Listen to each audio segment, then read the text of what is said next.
신약 성경 사도행전 제2장 1절부터 4절의 말씀까지를 먼저 보겠습니다. 신약 성경 제가 가진 성경으로는 187면 전후에 있습니다. 사도행전 2장 1절로 4절의 말씀, 이 계시의 말씀을 한 절씩 나누어서 봉독하시고 교독하시고 마지막 절을 합독하실 때 살아계신 하나님의 음성을 들을 수 있기를 원합니다. 제가 먼저 1절을 받들어야죠.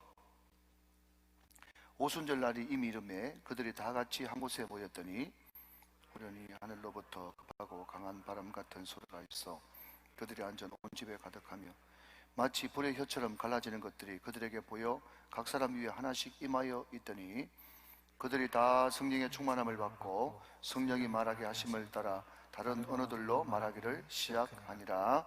아멘. 자, 잘 접어놓으시고요. 자, 구약 성경 스가랴 제4장으로 넘어가겠습니다.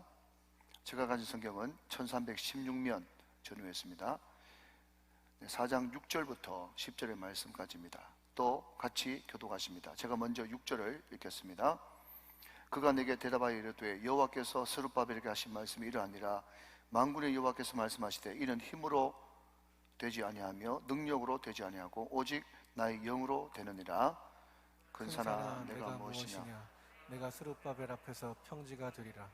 그가 머릿돌을 내놓을 때에 우리가 내치기를 은총이 그에게 있을지어다 하리라 하셨고, 여호와의 말씀이 또 내게 임하여 이르시되 스룹바벨의 손이 이 성전의 기초를 놓았은즉 그의 손이 또한 그 일을 마치리라 하셨나니 만군의 여호와께서 나를 너희에게 보내신 줄을 내가 알리라 하셨느니라. 10절 다 같이요. 작은 일의 날이라고 멸시하는 자가 누구냐? 사람들이 스룹바벨의 손에 다림줄이 있음을 보고 기뻐하리라. 이 일은 온 세상에 두루 다니는 여호와의 눈이라 하니라. 아멘, 아멘. 자, 우리 주일 라디베지만 우리 오른주먹을 불끈 쥐고 한번 저를 따라서 선포 한번 해보실까요? 네, 잘 됩니다. 잘 되고 있습니다. 잘 될 일만 남았습니다. 안 되는 것이 기적입니다. 네, 그대로 띄워주시고 시작. 한 번 더, 한 사람 더 하나님 의지하고 1시간 이상 기도하자. 할렐루야. 네, 꼭 그렇게 되시길 바랍니다. 자, 힘있게 우리가 코로나 이후에 위더 지저스 엔데믹 시간을 보내고 있는데 우리 힘내시라고 우리 박수로 한번 서로 격려해 주십시다. 힘내십시오. 사랑하고 축복합니다. 잘 될 겁니다. 잘 될 일만 남았습니다. 할렐루야. 오늘 이 말씀이 여러분을 힘있고 또 강하고 존귀하게 하시기를 주님의 이름으로 축원합니다. 여러분 혹시 태풍의 미학이라고 들어보셨습니까? 우리가 태풍 하면요, 저도 소위 말하는 트라우마가 있어가지고 태풍 하면 태풍 피해 이거부터 제일 먼저 생각이 납니다만은 여러분 태풍이 불어야 바다의 적조 현상이 해결됩니다. 적조 현상 아시죠? 바다가 벌겋게 변하는 적조 현상. 그것 때문에 많은 생물들이 죽지 않습니까? 태풍이 불어야 바다의 적조 현상이 몰아냅니다. 또 대기 오염을 태풍이 불어야 날려버립니다. 또 바닷물이 태풍 불어서 확 뒤집힘으로 말미암아서 바다의 생명력을 높여줍니다. 태풍이 불어야 하늘도 바다도 다 새롭게 된다는 것입니다. 여러분 제가 이야기를 들으면서 디모데전서 4장 4절 말씀이 생각났어요. 저와 같이 한번 읽어보실까요? 시작. 하나님께서 지으신 모든 것이 선함에 감사함으로 받으면 버릴 것이 없나니. 아멘이십니까? 여러분 태풍은 피해만 있는 줄 알았더니 또 그것이 감사함으로 받으면 버릴 것이 없어. 여러분 오늘 이 시간이 오늘 사도행전 2장에 나오는 성령의 태풍, 성령의 바람이 불어서 이 예배 시간을 마친 이후에 여러분의 영혼도 몸도 마음도 생각도 할렐루야 정서도 다 회복되어지는 새롭게 되어지는 놀라운 시간 되시기를 주님의 이름으로 축원합니다. 1895년 오래전이죠.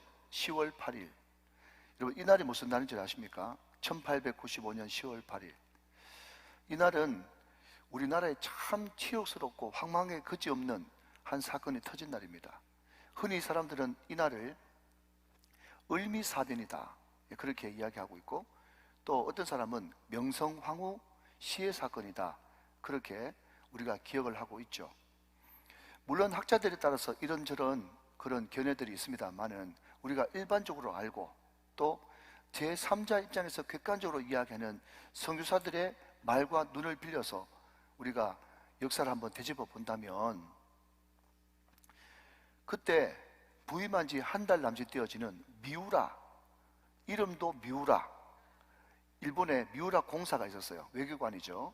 그런데 이 사람이 자기의 군인들, 낭인들, 자객들을 데리고 경복궁으로 쳐들어가 가지고 고종한테, 기록에 보면 육혈포라고 그러는데 요즘은 말하면 권총입니다. 권총을 들이대면서 민비를 폐위시키는데 동의한다는 사인 서명을 해라 하면서 강조를 했는데, 그 뜻대로 되지 않자 그 민비가 있는 그 숙소로 가서 민비를 끌어내 가지고 죽이고, 또 숲속에 불을 질러 가지고 시체를 불태워 죽여버리는 끔찍한 일이 을미사변 민비 시해 사건이죠. 여러분, 이때 여러분 역사 현장으로 돌아가 보면 그때 당사자였던 고종 황제가 얼마나 두렵고 얼마나 무섭고 얼마나 공포스럽고 얼마나 수치스러운 그런 밤을 보냈겠습니까? 그때 여러분 선교사의 입을 빌리자면 고종이 너무 당황한 나머지 제일 먼저 문 밖에서 지키고 있던 내시에게 첫 번째 했던 말이 뭔지 아십니까? 여봐라, 그 밖에 야소교인 누구 없느냐?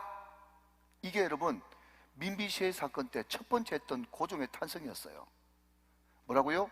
여봐라, 그 밖에 야소교인 누구 없느냐? 개 없느냐? 이게 고종 황제의 탄성이었다고요. 여러분, 야소교인의 누구를 이야기하는 것입니까? 예수 믿는 사람. 그래서 대한예수교 할 때 예수교를 한문으로 바꾸면 야소교라고 그렇게 이야기한 거예요. 예수 믿는 사람 거기 누구 없느냐? 물론 여기서 야소교인은요, 우리나라에 들어와 있는 선교사님들을 의미할 것입니다. 고종 황제가 그렇지 않도 않을 것인데 제일 먼저 선교사님들을, 그 위급한 다급한 상황에서 제일 먼저 선교사님들을 찾았다.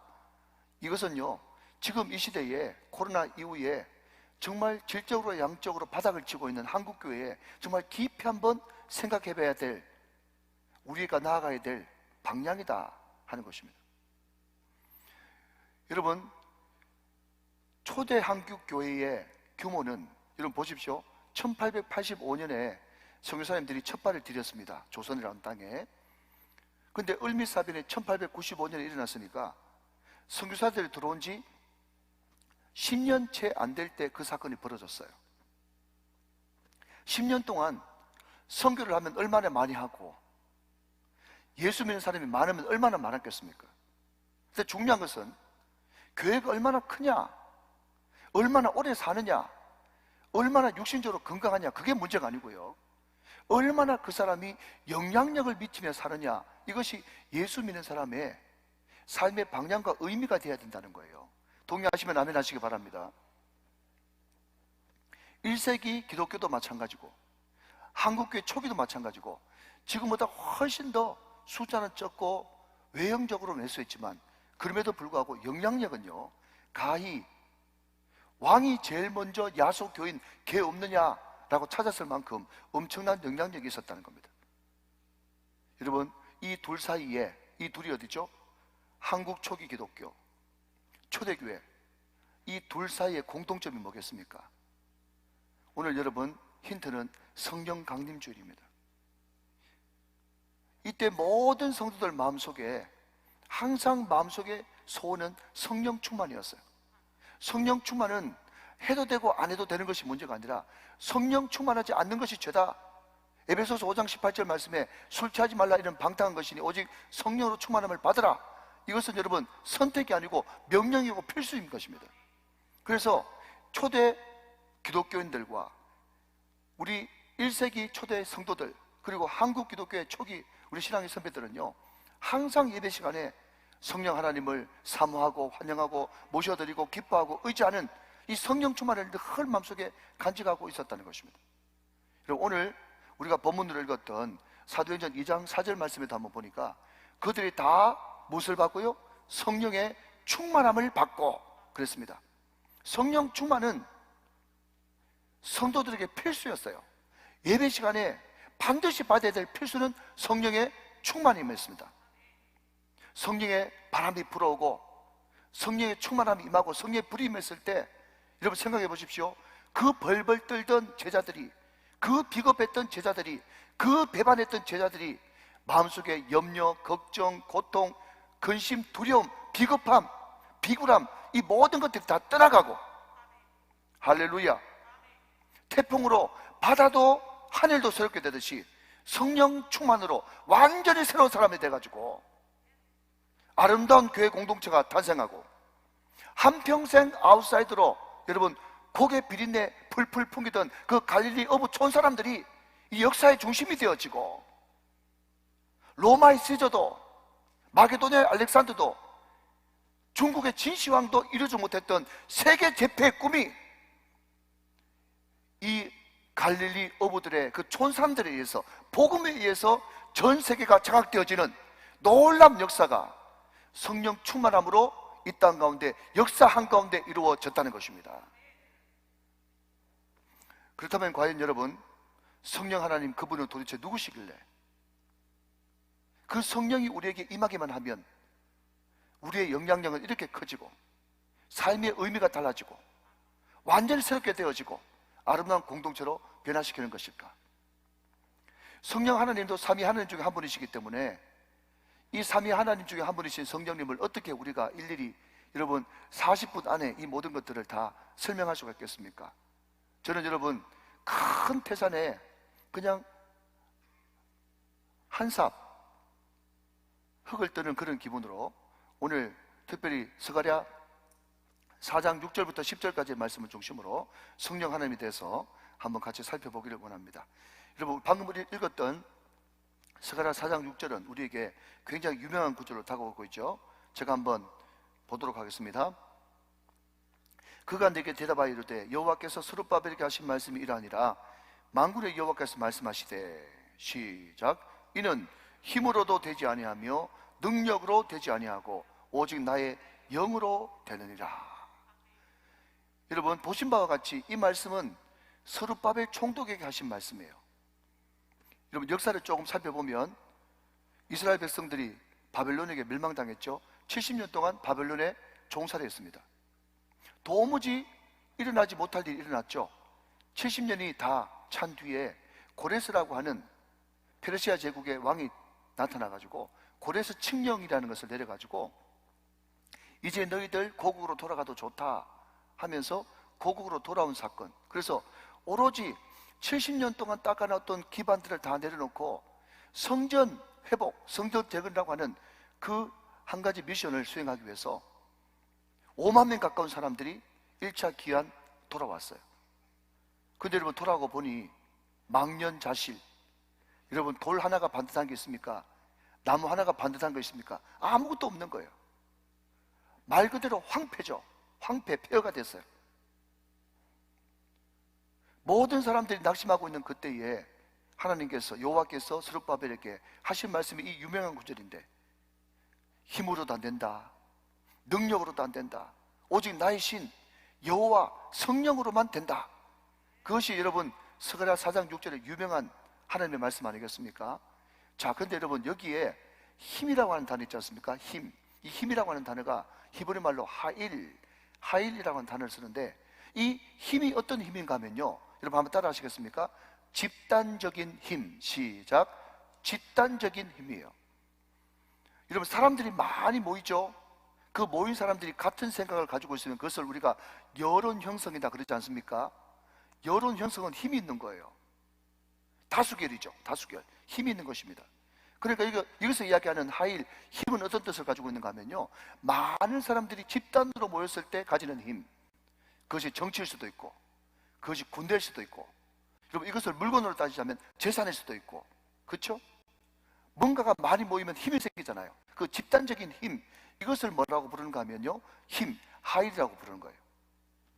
여러분 여기에 두 번째로 나오는 능력, 옛날 성경에는 능이다 그렇게 이야기했는데, 이 능이 코아흐라는 단어를 쓰는데요, 이 코아흐라고 하는 단어는 뭔가 하면요, 재능 이런 뜻이에요.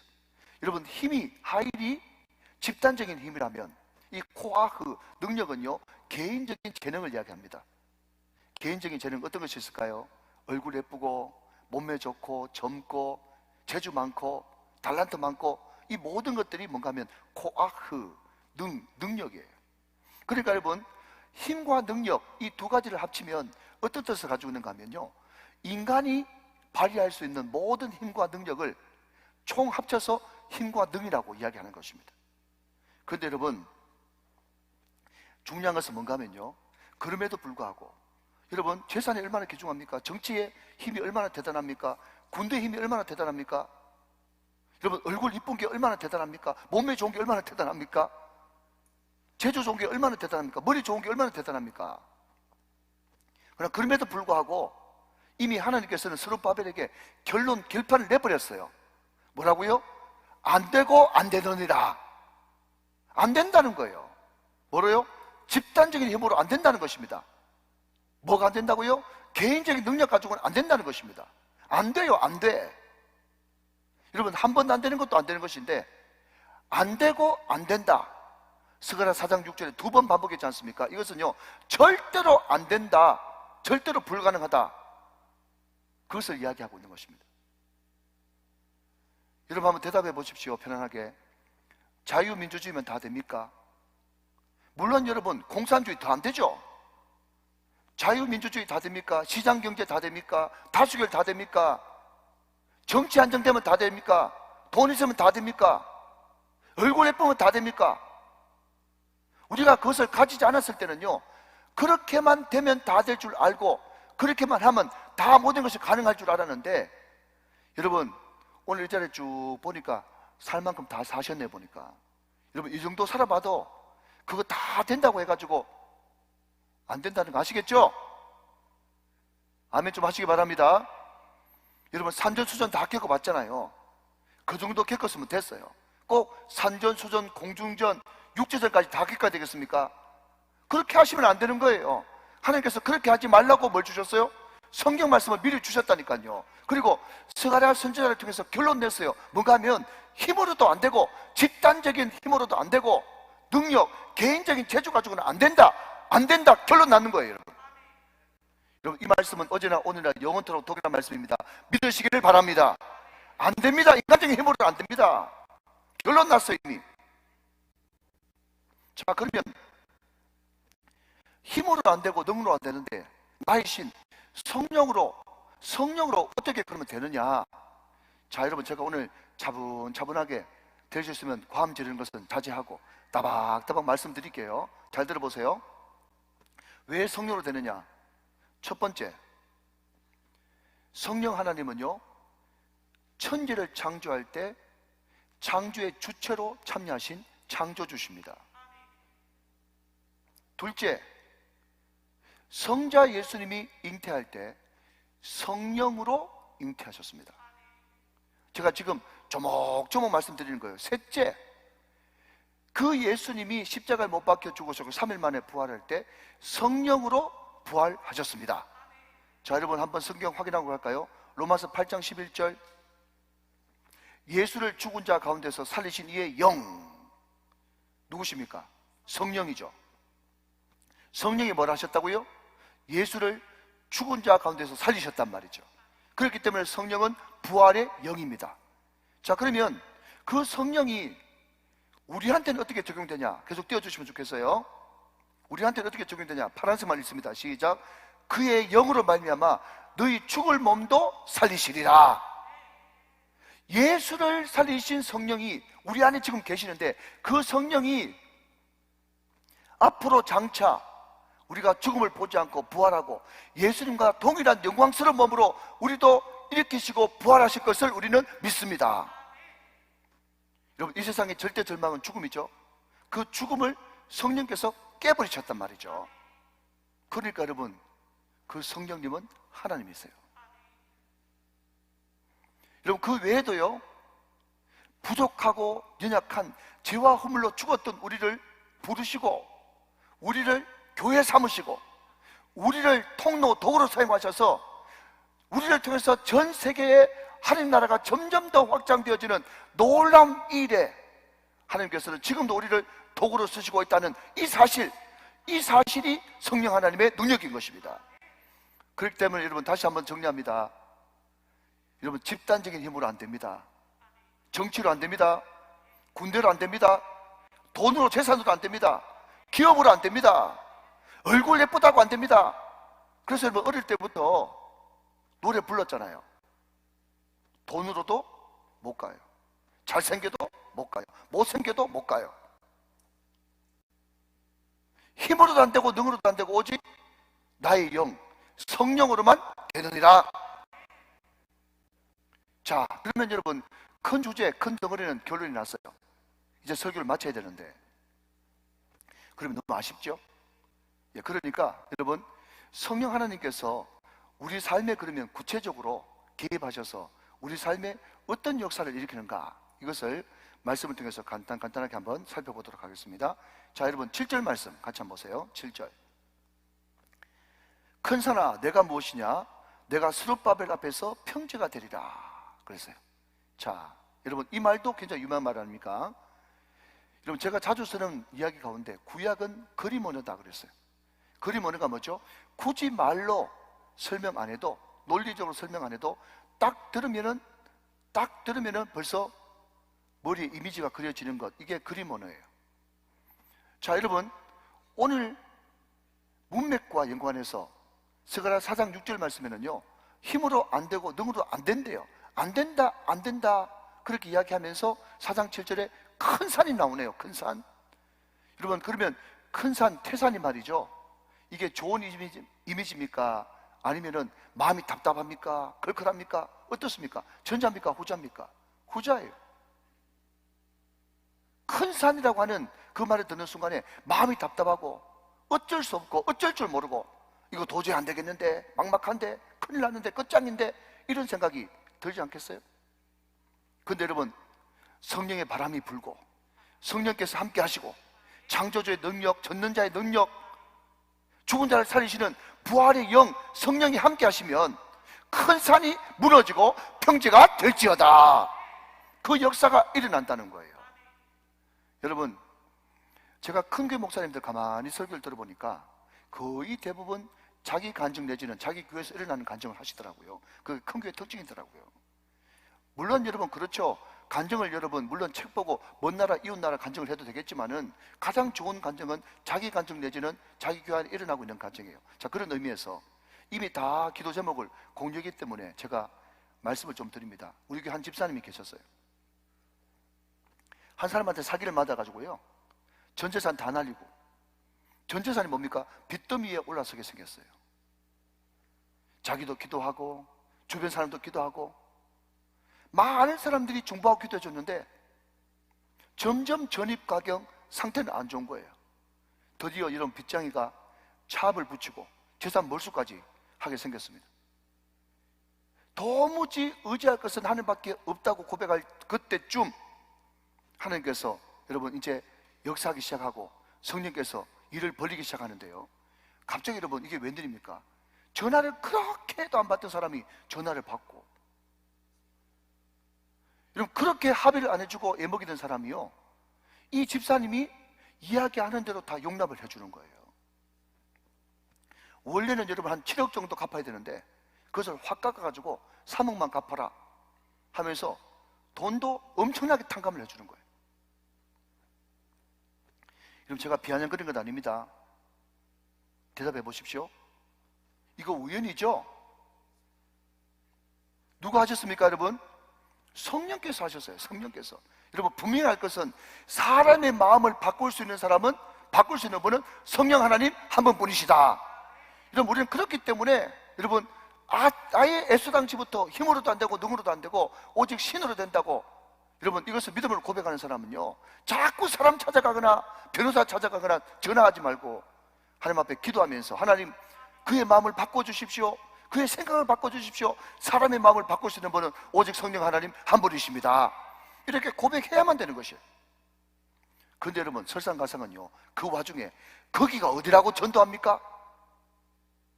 빚쟁이한테. 예수 믿으세요 사장님 그랬더니요, 자기는 한 번도 태어나서 교회 가본 적이 없대. 그런데 그 뒤에 놀라운 말을 합니다. 그런데 내 마누라가 권사요, 나도 언젠가는 갈 때가 아니겠습니까? 하면서 허허 웃으면서 자기는 생전에 그 사람 만나고 우는 거 처음 본대. 지독한 양반인가 봐. 여러분, 우연이죠? 성령의 역사입니다. 여러분, 아무리 태산 같은 문제가 있다고 할지라도, 여러분 사업 가운데, 직장 가운데, 여러분 인생 가운데 아무리 태산 같은 큰 산이 여러분을 막고 있다고 할지라도, 큰 산아 내가 무엇이냐, 내 앞에서, 주님 앞에서 무너지고 평지가 되어 질지어다. 여러분, 선포하면서 주님 의지하고 성령님 의지하고 기도하고 나가면 반드시 무너지는 역사가 일어날 줄로 믿으시면 할렐루야, 그렇게 됩니다. 성령이 하시는 일이 뭐냐? 큰 산을 무너뜨려서 평지를 만드신다. 할렐루야. 여러분, 이것은 여러분 제발 절대로 여러분 교회만 들을 수 없는 립서비스가 아니에요. 여러분 진통제가 아니에요. 말씀 그대로 제가 풀이하는 거예요. 4장 6절 풀이하고 7절 풀이하고. 자, 한 걸음 더 나가서 8절 9절 같이 한번 보세요. 8절 9절. 여러분 말씀 그대로 푸는 거예요. 여러분 재료가 넣으면 좋기 때문에 덧붙이고 덜 붙이고 할 것도 없어요. 있는 그대로 말씀드리는 거예요. 자, 8절. 여호와의 말씀이 또 내게 임하여 이르시되 스룹바벨의 손이 이 성전에 기초를 놓았은즉 그의 손이 또한 그 일을 마치리라 하셨나니. 아멘. 9절 한 번만 더 보겠습니다. 제가 어디에 포인트를 뒀는지 한번 보세요. 스룹바벨의 손이 이 성전에 기초를 놓았은즉 그의 손이 또한 그 일을 마치리라 하셨나니. 아멘.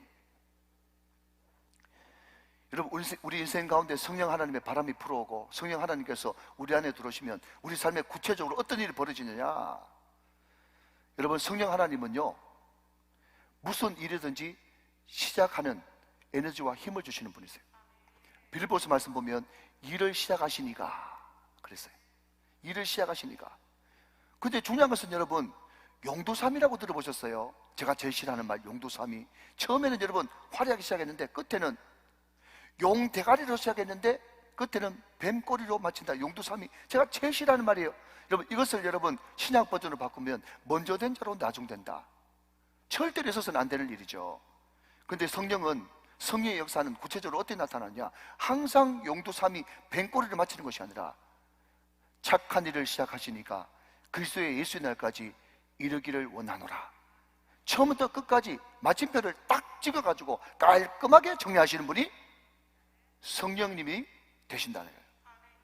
왜 그렇게 되시느냐 하면요, 그 유명한 예레미야 33장 2절 말씀에 보니까 우리 하나님에 대해서 이렇게 이야기하고 있어요. 일을 행하시는 여호와, 그것을 만들며, 만들는 건 뭐예요? 일의 시작이죠. 시작. 성취하시는 여호와. 믿으시면 아멘. 마무리까지 완벽하게 하시는 여호와. 그래서 여러분, 그분의 별명을 우리는 알파와 오메가라고 그렇게 부르는 것이죠. 여러분, 성경 한 구절 더 소개할까요? 시편 127편 1절 말씀 보면요, 그 유명한 솔로몬의 시에서 이렇게 이야기하고 있습니다. 여호와께서 집을 세우지 아니하시면 세우는 자의 수고가 헛되며 여호와께서 성을 지키지 아니하시면 파수꾼이 깨어있음이 헛되도다. 여러분, 시편 127편 1절 이 정도는요 충분히 암기하고 있어야 됩니다. 특별히 여러분, 솔로몬의 시입니다. 시편 127편은요 솔로몬이 모든 것을 다 가져본 사람이에요.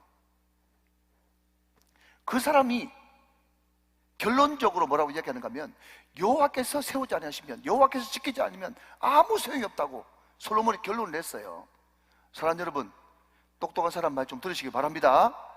하나님께서 세워주지 않으면, 하나님께서 지켜주지 않으면 네 아무리 지켜봐라, 네 아무리 세우려고 노력해봐라, 되는가? 안 돼. 헛되면 헛되다. 안 돼. 결판 난 거예요. 여러분 시편 127편을 읽으니까 오늘 스가랴 4장 6절 말씀과 너무 연관되지 않습니까? 안 된다고 그러잖아요. 스가랴 4장 6절도 안 된다고 그러잖아요.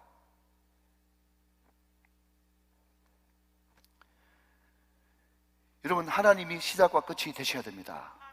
하나님이 마무리를 시켜주셔야 됩니다. 그래야 깔끔하게 마무리가 되어지는 거예요. 바라는 것은 여러분 직장도 사업도 저의 목회도 자녀도 건강도 하나님께서 깔끔하게 마무리 잘 되어주시기를 주님의 이름으로 축원합니다. 건강히 마무리가 잘 돼야 됩니다. 그래서 우리 권사님들요, 하나님 우리 권사님들 암 안 걸리게 해주시고 그러면요 아멘을 별로 안 해요.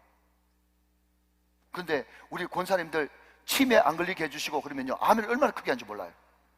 우리 사랑하는 귀한 권사님들 제발 부탁드립니다. 저 보면서 오빠 제발 그러지 마세요. 재앙이에요, 재앙. 여러분 그것은요 살았으나 죽은 거나 마찬가지. 얼마나 비참합니까? 차라리 여러분 우리는 천국의 소망이 있기 때문에 그렇게 해서도 안 되겠지만 암 걸리면 정리하고 생을 아름답게 정리하고 돌아갈 수도 있어요. 근데 여러분 혈관병 걸리면요 하면요 말 한마디 못하고 돌아가십니다. 치매 걸리면요 예수 모른다고 부인하고, 물론 여러분 병이기 때문에 구원하고는 큰 관계 없다고 신학적으로 증명이 됐지만 그럼에도 불구하고 얼마나 평생 잘 믿었는데 치매 걸려가지고 그게 뭡니까? 여러분 누구라도 이름이 되면 다 아는 유명한 목사님이 여러분 마지막에 치매에 오셔가지고 미국의 아들 집에 갔는데 목사님 나오셔서 축도 한번 해주십시오 그랬더니요 축도하면서 홍도야 울지 마라 부르더랍니다. 얼마나 기가 막힙니까 여러분? 여러분 마지막으로 10절 말씀 읽고 말씀을 마무리해 가겠습니다. 10절 말씀 같이 한번 보세요. 작은 일의 날이라고 멸시하는 자가 누구냐? 자 여기까지 읽겠습니다. 자 정리해봐요 여러분. 성령의 바람이 우리 가운데 불어오면 첫째, 우리 삶 가운데 어떤 일이 벌어진다고요? 큰 산이 무너지고 평지가 되는 역사가 일어난다. 아멘. 여러분 아예 뼈대를 딱 외우세요. 그래야 여러분 한 주간 승리할 수 있어요. 누가복음 8장 15절 좋은 밭에 떨어졌다는 것은 말씀을 듣고 지키어 keep, retain. 여러분 뼈대를 딱 지켜야 돼요. 그걸 가지고 한 주간 내내 묵상하면서 기도하는 거예요. 설교 시간은 기도 제목 발견하는 시간이다. 아멘. 자 여러분 성령께서 우리 가운데 역사하시면 첫 번째 큰 산이 무너지고 평지가 되는 역사가 일어난다. 할렐루야. 두 번째 성령께서 역사하시면 시작도 잘 되게 하시지만 끝도 깔끔하게 마무리되게 해주신다. 할렐루야. 마지막 세 번째는 뭐냐? 10절 말씀 다시 한번 보시면 작은 일의 날이라고 멸시하는 자가 누구냐? 그렇게 이야기했어요. 자 여러분 이것은요 설명이 좀 필요합니다. 자 지우시고요. 자 성경에 등장하는 성전은 세 가지입니다. 하나는 뭡니까? 솔로몬 성전. 두 번째는요 오늘 본문에 나오는 스룹바벨 성전. 세 번째는요 신약 시대로 넘어가서 예수님 시대에 있었던 헤롯 성전. 솔로몬 성전과 헤롯 성전은요 다 화려합니다. 임금이 주도해서 지었거든요. 여러분 솔로몬 시대에 얼마나 영화로웠습니까? 이것을 여러분 울산 버전으로 바꾸면요 솔로몬 시대 때 예루살렘 궤는요 5만 원짜리 물고 다녔어요. 그만큼 돌이 흔한, 여러분 이런 것들을 그냥 현대판으로 바꿔야 여러분 재미가 있는 거예요. 성경 보면 은이 그냥 막 돌처럼 굴러다닌다고 그랬잖아요. 성경에 제가 없는 말이에요 지금. 그렇게 돈이 허다한 시대에 솔로몬 성전을 지었으니 얼마나 빛과 번쩍 의리의리했겠습니까? 반면에 여러분 바벨론에 70년 포로 생활하고 돌아와 보니 스룹바벨 성전 황폐한 가운데서 지은 성전이니까 나무 하나가 제대로 있습니까? 돌이 하나 제대로 있습니까? 너무 크게 보면 왜소하고 초라하기 끝이 없는 거예요. 너무너무 마음이 아프죠. 그러나 여러분 그럼에도 불구하고 그 동시대에 거의 활동했던 학계라고 하는 선지자는요 이 스룹바벨 성전을 향해서 이렇게 예언을 합니다. 학계에서 2장 9절 말씀 보시면 이 성전의 나중 영광이 이전 영광보다 크리라 그랬습니다. 이 성전의 나중 영광이 이 성전의 이전보다 크리라. 이 성전을 중심으로 이전 영광은 솔로몬의 성전이에요. 이 성전의 나중 영광은 헤롯 성전이 아니고 진정한 성전 되시는 예수 그리스도세요. 그러니까 이 말은 여러분 모든 성경이 다 예수님께 초점이 맞춰져 있기 때문에 건물로서 성전을 이야기하는 게 아니라 아무리 솔로몬 아니라 솔로몬 할아버지의 성전을 지었다고 해봤자 예수의 영광에 비하겠느냐. 예수는 성전의 실체가 오신단 말이죠. 그러나 그럼에도 불구하고 여러분 잘 알듯이 우리 예수님의 바깥 모양은 어떻습니까? 흠모할 만한 아름다운 곳이 전혀 없죠. 그러나 그럼에도 불구하고 바깥의 모양이 그렇다고 할지라도 질그릇 가운데 예수 그리스도, 보물 되시는 예수 그리스도, 그분은 영광의 주님이십니다. 여러분, 이런 배경 속에서 그러면 성령께서 우리 가운데 역사하시고 구체적으로 어떤 일을 하시느냐 하면요, 바깥으로 볼 때는 아무것도 아니고 미약한, 마치 겨자씨 하늘 같은 미약하게 짝이 없는 그런 인생이라고 할지라도 그 가운데 성령의 바람이 불어오고 성령의 생수가 부어지고 성령의 생명력이 임하게 되어지면 나중 영광은 창대하게 상상도 못할 일이 벌어진다는 거예요. 믿으시면 아멘. 여러분, 이런 이야기 하려고 그러면요, 한도 끝도 없는데 제가 여러분 짧은 시간 한 토막 이야기를 하고 말씀을 끝내도록 하겠습니다. 여러분, 제가 을미사변 이야기를 하면서 고종 황제, 여러분 황제가 누구죠? 역사의 중심, 인사이드의 중심이에요. 그 고종 황제가 극한 상황에서 제일 먼저 부르짖었던 외침이 뭐라고요? 그 밖에 야소교인 개 없느냐? 그게 고종 황제의 외침이었어. 그때 여러분, 우리나라에 선교사로 들어왔던 분이 언도우드 아펜젤러, 이런 선교사입니다. 1885년에 말이죠. 근데 그 선교사님들이 한국에 들어온 계기를 여러분 아십니까? 그러니까 여러분, 역사를 모르면 얼마나 소중한 것을 놓칠 때가 많은지 모르겠어요. 그 배후에 제가 공부를 좀 해보니까 이수정이라는 선교사가 있었습니다. 여러분, 저런 거 쓰고 있는 거 보니까 공부를 많이 하고 뱃속교회나 했던 사람이 모이죠. 근데 이 이수정이가 어떤 사람인가 하면, 여러분 이 연도를 기억하십시오. 1882년요. 자, 여러분, 제가 지금 배경으로 1882년을 이야기했어요. 우리 선교사가 처음으로 들어온 해가 몇 년이라고요? 1885년요. 그러니까 우리나라에 언도우드 아펜젤러 선교사가 들어오기 3년 전에 우리나라에 또 무슨 일이 벌어졌는가 하면 이모군란이 벌어졌어요. 이모군란. 여러분, 시간 없기 때문에 다 설명 못합니다. 90군데가 쿠데타를 일으킨 거예요.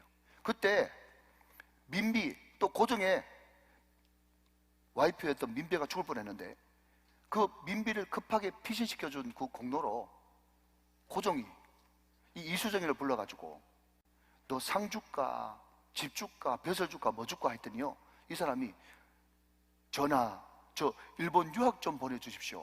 그러면서 일본 유학을 청했단 말이죠. 이때 나이가 이미 40살이었어요. 여러분, 그때 평균 연령이 얼마인지 모르겠지만 늦깎이 유학생이죠. 일본 최초 유학생이에요. 그럼 거기서 누굴 만나느냐 하면요, 쯔다센이라고 하는 유명한 농업 박사를 만나는데, 네, 사진 띄워주셨네요 벌써. 예, 좀 이따 띄워주시면 좋은데 일단 띄워보십시오. 자, 여러분 딱 보니까 오른쪽에 있는 사람이 누구예요? 이수정이고요.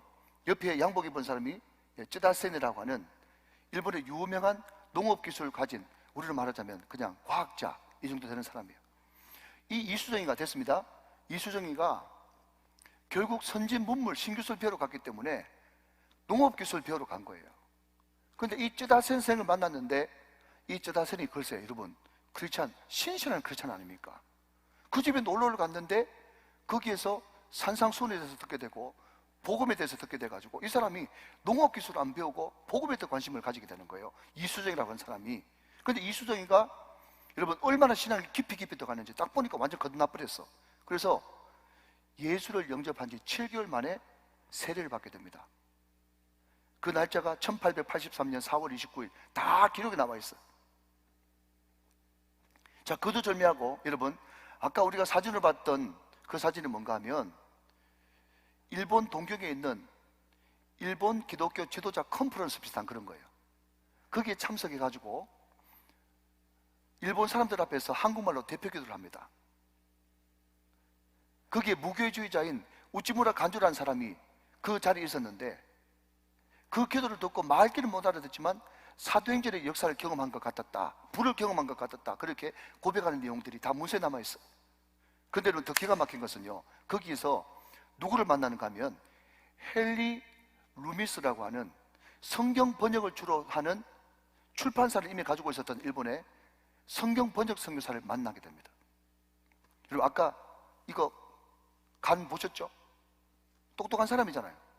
그러니까 이수정이한테 이 헨리 루미스가 뭘 제안한가 하면 성경 자네 번역 한번 해보지 하면서 성경을 번역하라고 한 거예요. 마태, 마가, 누가, 요한 중에서 제일 짧은 성경이 뭐죠? 마가복음을 먼저 번역한 거예요. 마가복음을 이수정 씨가. 그런데 마가복음을 번역하면서 엄청나게 은혜를 받아버린 거예요. 예수 그리스도 복음의 시작이라 이렇게 시작하지 않습니까? 은혜를 받아버린 거예요. 너무 은혜를 받고 예수를 제대로 만나다 보니까 이 루미스 선교사한테 가서 뭐라고 얘기하는가 하면, 선교사님, 왜 조선에는 선교사님이 안 오시는 겁니까? 왜 일본처럼 선교사님을 안 오는 겁니까? 당시 미국에 편지 써가지고 우리 조선 땅에도 선교사님 좀 보내달라고 이야기할 수 없습니까? 간청을 한 거예요. 그러니까 헨리 루미스 선교사가 네가 그냥 한문으로 편지 써라, 그러면 내가 번역해가지고 미국 보내줄게, 이렇게 된 겁니다. 그래서 여러분, 이수정 씨가 정말 절절한 그런 내용을 가지고 이제 편지를 쓰고, 호소문이죠, 호소문. 그것을 헨리 루미스가 영어로 번역해가지고요, The Missionary Live of the World 라고 하는 유명한 선교 잡지에 그것이 기고되게 됩니다.